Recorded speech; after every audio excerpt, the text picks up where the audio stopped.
네, 이게 경제다 시작합니다. 오늘도 건국대학교 경제학과 최백은 교수와 함께합니다. 교수님 안녕하십니까? 네, 안녕하세요. 예, 오늘도 역시 할 얘기가 너무 많은데요. 네, 우선 임대차법에 대해서 계속 논란이 되고 있어서요. 그 내용하고 절차에 대해서 좀 간단히 먼저 좀 여쭤보고 본 내용 들어가겠습니다. 자, 먼저 이 내용을 보자면 통합당에서는 지금 이번 임대차법 때문에 전세 대란이 온다. 결국 임차인 보호법이 아니라 임차인을 더 힘들게 하는 법이다. 이렇게 주장을 하고 있습니다. 자, 우리 최백은 교수님 이번 임대차법 내용 어떻게 보고 계십니까? 먼저요. 예. 제 전제를 좀 우리가 좀 이해를 하고 넘어갈 부분이 있는데요. 예. 그 임대차 시장은요. 예. 우리가 말이 이제 시장이라는 말을 붙이고 있지만은 시장이라는 것은 수요자하고 공급자가요. 공정한 게임을 할 수 있는 걸 전제로 할 때 시장이 제대로 작동을 합니다. 예. 근데 우리가 흔히 이제 뭐 재벌 기업하고 중소기업 간에 우리가 이 부품 소재를 그러니까 서로가 공급받고 서로가 이제 이 소비하는 사주는 이런 관계 시장도 우리가 이게 공정한 게임이 안 이루어지는 곳이잖아요. 예. 재벌 기업이 절대적으로 그러니까 우월적인 지위를 행사하고 있잖아요. 예. 그랬을 경우에 많은 부작용이 만들어지고 있잖아요. 그러니까 그렇습니다. 그렇죠? 예. 제대로 제값을 못 받고 이제 팔거나 하는 경우들이 많이 생기잖아요. 네. 임대차 시장도 그렇습니다. 임대차 시장은 뭐냐면은 임대업자가 임차인보다 우위를 점하고 있는 시장이에요. 예, 그렇죠. 예, 그러면 이제 그런 이제 우리가 소위 말해서 경제학 교과서에 보게 되면 그 공정 경쟁이 안 될 경우에는 시장이 실패한다 그래요. 아, 예. 예, 시장이 제대로 제 기능을 못 하는 거죠. 예. 그러면 그랬을 경우에 거기에 대해서 경제학 교과서에서는 뭐냐면 정부가 개입할 이제 근거가 거기서 생기는 겁니다. 예. 그 시장의 공정한 시장을 조성하기 위해서요. 예. 그게 소위 말해서 공정거래위원회 역할이에요. 예. 어느 나라 다 있는 거, 어느 나라, 그러니까 미국 같은 경우 독점에 대해서 굉장히 강한 규제를 하고 그러죠. 그렇습니다. 예. 그래서 이제 임대차 시장은 굉장히 그러니까는 이게 공정한 시장이 아니라는 거. 임대업자가 상대적으로 그러니까 힘의 우월적인 지위를 갖고 있다는 점이고요. 예. 그걸 이제 전제로 해야 되는 것이고요. 그다음에 이제 우리가 그런 것의 연장선에서 나타나고 있는 게 뭐냐면요. 우리나라는 그 임대료 산정이요. 예. 임대료 산정을 보게 되면 지금 우리가 여윳돈이 있을 때 그걸 가지고 수익을 낼 수 있는 게 일반 서민들 입장 속에서 볼 때는 우리가 경제학 교과서도 그렇지만은 대개 뭐 채권 같은 데 투자했을 때 나오는 수익률 정도입니다. 예. 그게 지금 보게 되면 2%도 안 돼요. 지금은 그렇죠. 예. 하도 저금리 시대라서. 예.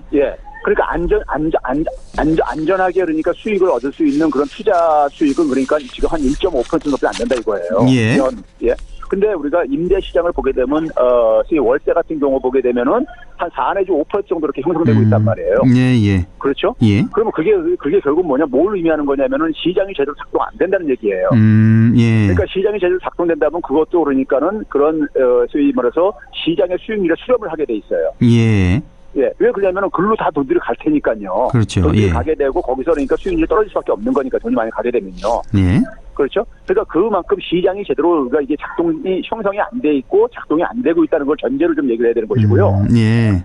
자, 그랬을 때 우리가 지금 이제 이번에 이제 그러니까 임대차 이런 제도 도입으로 인해 가지고 많은 전세 물건들이 월세로 지금 전환된다고 하는 것이고, 예. 그 피해가 고스란히 그러니까 임차인들한테 서민들한테 굉장히 부담이 간다는 이런 주장이신 거잖아요. 그렇습니다. 지금 통합당이 윤희숙 의원이 이 주장을 해서 아주 지금 논란이 되고 있죠. 그 얘기잖아요. 예. 그런데 우리가 한번 봐봅시다요. 예. 지금 우리가 전세를 가지고 이제 그러니까 월세로 바꾸려고 하시는 분들. 바꾸려고 하시는 분들은 그러니까 사실 이번에 임대차법이 도입되기 전이라도 그러니까 사실 바꿀 수는 있었어요. 그렇죠. 원한다면요. 그렇죠. 그럼 본인들이 바꾸지 못했던 요인이 있을 게 아니겠습니까요? 혹시 그거 아닙니까? 갭 투자하신 분들. 그렇죠. 돈이 없어서. 그러니까 전세 제도라는 전세 보증금 제도라는 게 굉장히 특별한 우리나라만 있는 제도거든요. 예.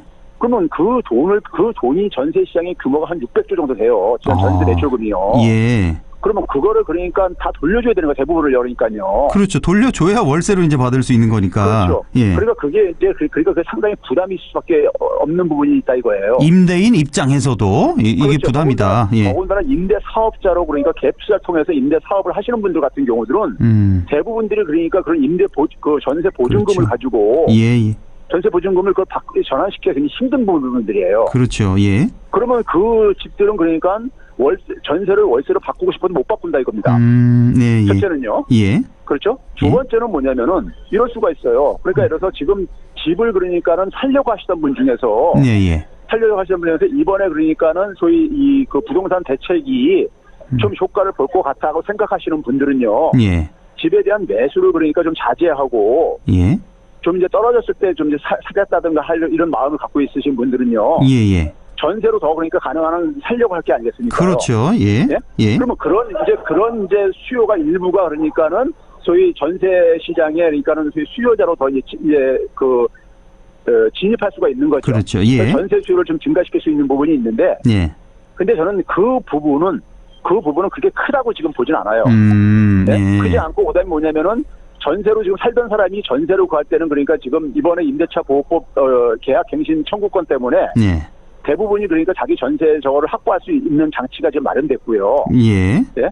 그러니까 이제 뭐 추가로 이제 그러니까 무슨 독립을 해가지고 부모하고 같이 살다가 독립하시는 분들이 그런 전세 물량을 할 때 그러니까 이런 신규 수요가 일부 영향을 미칠 수 있지만은 그 부분이 그러니까 저는 그렇게 많다고는 보진 않아요. 지금 당장은 괜찮겠죠, 그렇죠? 2년까지는 그렇죠. 괜찮겠죠. 일단 그렇죠. 이번에 갱신하신 분들은.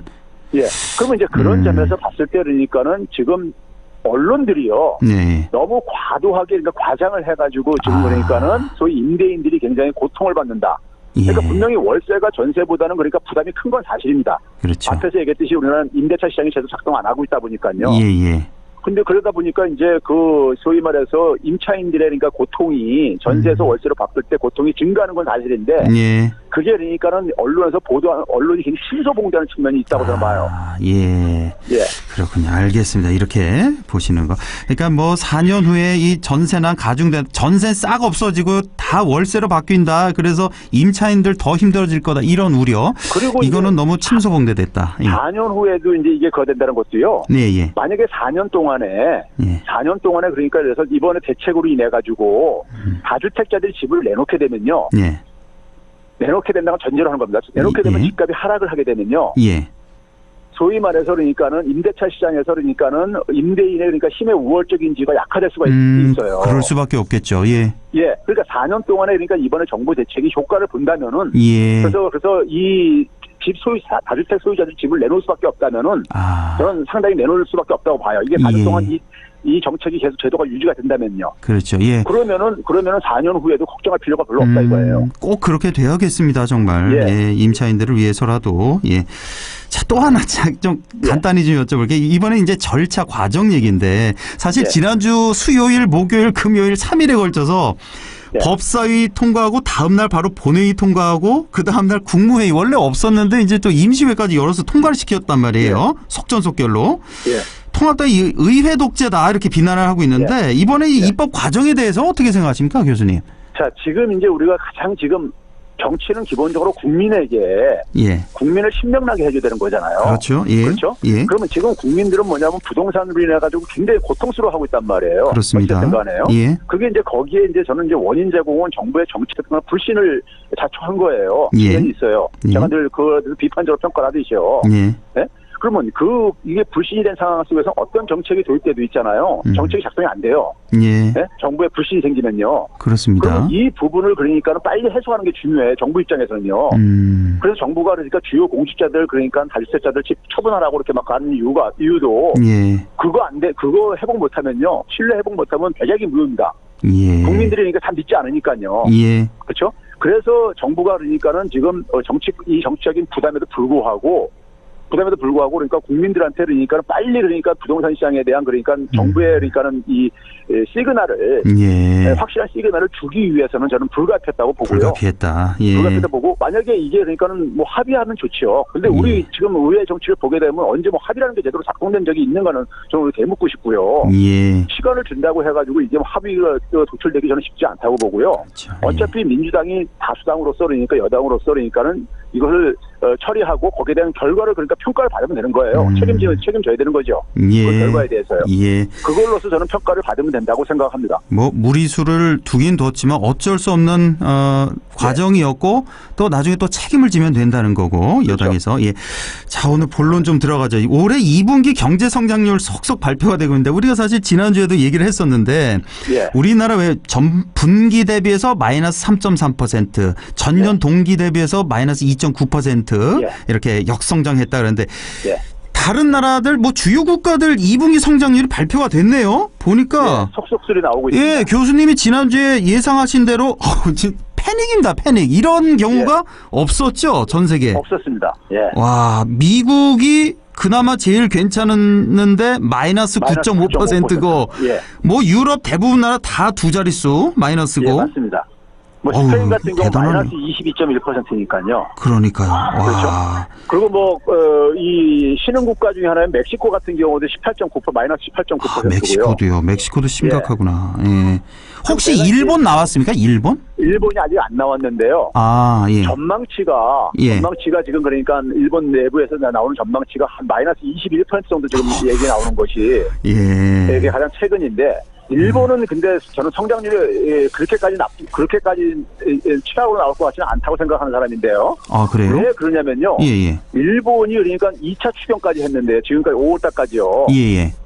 투입한 돈이 2조 2천억 달러요. 2조 2천억 달러요? 네, 우리나라 돈으로 계산해 보니까는요. 2,660조 원이에요. 2,600조 원이 넘어요? 일본이? 네. 우리가 투입한 게 35조거든요. 아, 일본도 어마어마하게 했군요. 그러니까 제일 많이 했어요. 지금까지 GDP 43%나 했어요. 미국이 제일 많이 한 줄 알았더니. 아닙니다. 일본이 더 많이 했어요. 아, 그래요? 그러니까 그런 상황 속에서도 지금 경제가 나쁘다 보니까 아베가 지금 뭐냐면은 이게 코로나가 지금 재유행하는 상황 속에서도 여행 가라고 지원해주고 있잖아요. 예. 그래서 그런 겁니다. 경제가 지금 완전히 너무 안 좋기 때문에. 아니, 잠깐만요. 일본이 이번에 이제 2,600조 원을 투입했다 그랬잖아요. 정부가. 예. 우리나라가 얼마 투입? 35조요. 우리나라 35조를 투입한 거예요? 예. 너무 적게 한 거죠. 와. 35조를 투입하고도 우리는 마이너스 3% 선이고 그렇죠. 일본은 2,600조 원을 투입하고 한 마이너스 20% 선이고. 예. 그러니까 엄청난 차이인 겁니다, 사실이요. 그렇네요. 예. 이게 그러니까 이 팬데믹이라는 것이 일반 경기 침체하고 다른 게 바로 여기서 나타나는 겁니다. 그렇군요. 예. 아, 그러면 우리가요, 전 조금 아쉬운 게요. 예. 그러니까 우리가 뭐 미국이나 일본 정도 재정 투입하라는 말은 못해도 그 중에 한 10분의 1 정도만 투입하면 우리가 상당히 올라서겠는데요. 훨씬 플러스 위로. 그래서요. 제가 이걸 자세히 들여다봤어요. 들여다보니까는 1분기 대비요. 성장률을 끌어올린 요인이 뭐냐면은 이 민간 소비였었어요. 우리나라가요? 민간 소비가 늘었습니까? 예. 이번에 이제 6월 달에 나온 산업동향도 보게 되면요. 산업동향도 보게 되면 주로 이제 소매 판매 이런 부분들이 주로 끌어올렸어요. 그게 바로 뭐겠습니까? 재난지원금입니다. 재난지원금 그때 딱 한 번 했잖아요, 우리가. 그러니까요. 그래서 제가 그거를 한 번 더 주는 거를 가정을 해서 계산을 해보니까요. 한 번 더 줬으면은 우리나라 마이너스 2.9%에서 그냥 0%가 돼버립니다. 한 번만 더 했어도요? 마이너스가 없어져 버립니다. 그 정도입니까? 그래서 제가 며칠 더 주면은 성장률 플러스로 만들게 되면은 분모값이 그러니까 국가부채 비례해서 분모값이 그러니까 이게 그러니까 증가하기 때문에 GDP가 그렇기 때문에 오히려 그게 더 그러니까 바람직한 정책이라고 얘기를 계속 하는 거죠. 그 정도로 효과가 있습니까? 재난지원금 한 번 하는 게? 그렇게 해봤자 그러니까는 국가부채는 GDP 대비 0.5% 정도뿐이 안 증가해요. 재난지원금 한 번 더 줘도요. 그러니까 1인당 뭐 20만 원씩만 따져도 우리 5천만이니까 그 한 10조 정도 되잖아요. 대략 그냥. 그렇죠. 10조. 그러니까 이거 10조 정도만 투입해도 우리가 플러스를 바라볼 수 있다는 거 아니에요? 그러니까 이 마이너스는 없앨 수가 있다 이거예요. 와, 그렇군요. 그러면 일본 같은 경우 2,660조를 지금 투입을 했는데, 우리 그러니까 거기에 그러니까 10조, 12조 정도 더 투입을 하자 이게 하는 게 뭐가 그렇게 부담스러운 거냐 이거죠. 그러니까 저번에도 한번 얘기한 것 같은데 우리 정부가 있고 기업이 있고 가게가 있는데 우리 제일 힘든 게 가게랑 기업이 힘드니까 정부가 조금 더 빚을 내서 이 사람들 도와주면은. 얼마나 좋습니까? 예, 예. 지금 이제 재난지원금이 이제 다 소진되고 그러다 보니까 사람들이 다 쓰다 보니까요. 그렇죠. 예. 자영업자들이 지금 굉장히 어려운 국면을 다시 진입하고 있어요. 그렇습니다. 예. 제가 볼 땐 자영업자들 이러다가 지금 밀란 같은 게 일어날 수도 있을 정도로 지금 너무 힘들어가지고 예? 그런 상황이기 때문에 지금 그 재난지원금 줘가지고 5월달, 6월달에 잠깐 한숨을 돌렸단 말이에요. 자영업자들도요. 우리가 분명히 효과를 봤죠 그때. 예. 실제로 수치상 그렇게 나오고 있어요. 막 재래시장, 전통시장 이런데 엄청 활성화됐었잖아요 그때. 5월달, 6월달에 소매 판매가 증가했는데요. 백화점이나 대형마트는 마이너스가 그냥 계속되고 있고, 나머지 그러니까 슈퍼마켓이라든가 편의점 이런 그러니까 지역에 있는 이런 데가 다 타서 끌어올렸어요. 우리 그때 재난지원금으로 백화점이나 뭐 대형마트 이런 데서 사용을 못했었잖아요. 그러니까요. 그게 그대로 수치상 나오고. 이게 증명이 되는군요 이게. 예.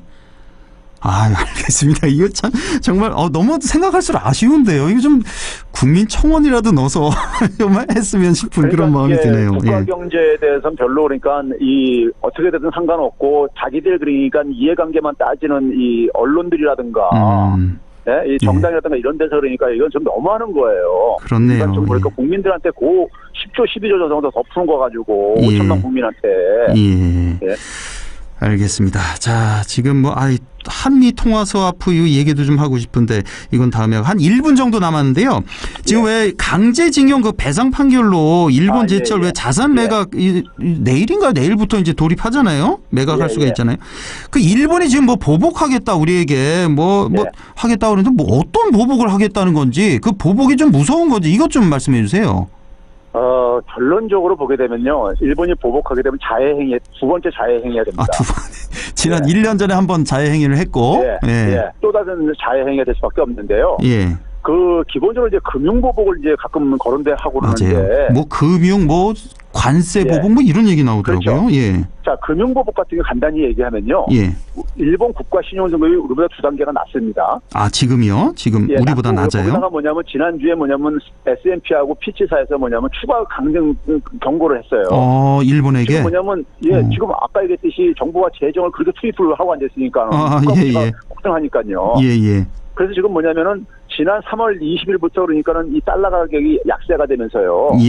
다른 나라 국가 통화들이 절상이 되고 있는데. 일본은 한 4.4%만 절상됐고요. 우리나라는 한 6% 정도 절상됐어요. 우리가 훨씬 더 절상이 우리나라 통화가 더 국제금융시장에서 선호를 받고 있다는 얘기예요. 인기가 있다는 얘기인 겁니다. 그러니까 일본 통화가 그러니까 인기가 없다는 얘기예요. 근데 그런 상황 속에서 일본이 지금 우리나라한테 빌려준 돈이 한 50조 원 정도 되는데 그중에 상당수는 그러니까 은행이나 보험사에 들어와 있는 거는요. 이게 한 2년, 3년 그러니까 장기 이게 대출에서 해소하기도 어렵고요. 그리고 이걸 그러니까 또 그다음에 이제 지금 대부업계에 들어와 있는 것들은요. 여기 금리가 높기 때문에 들어온 거예요. 이거 철수하게 되면 자기들 돈벌이 포기하는 거예요. 또 똑같은 논리네요. 저번 수출 규제랑. 그 반도체 부품 소진했다가 일본 기업들 자해행위랑 똑같은 거고요. 그래서 관세 부과도 우리가 똑같이 그러니까 대응하겠다고 정부가 하는 이유가 있어요.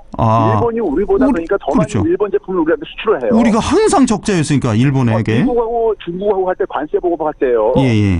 미국이 더 유리한 이유가 뭐냐면은 미국이 중국에서 수입하는 게 더 많기 때문인 거예요. 우리도 똑같은 구조예요 지금요. 그렇네요. 우리 걱정 안 해도 되는 거죠, 우리 국민들. 알겠습니다. 속 시원하네요. 오늘 말씀 고맙습니다. 교수님. 지금까지 건국대학교 경제학과 최백은 교수와 함께했습니다.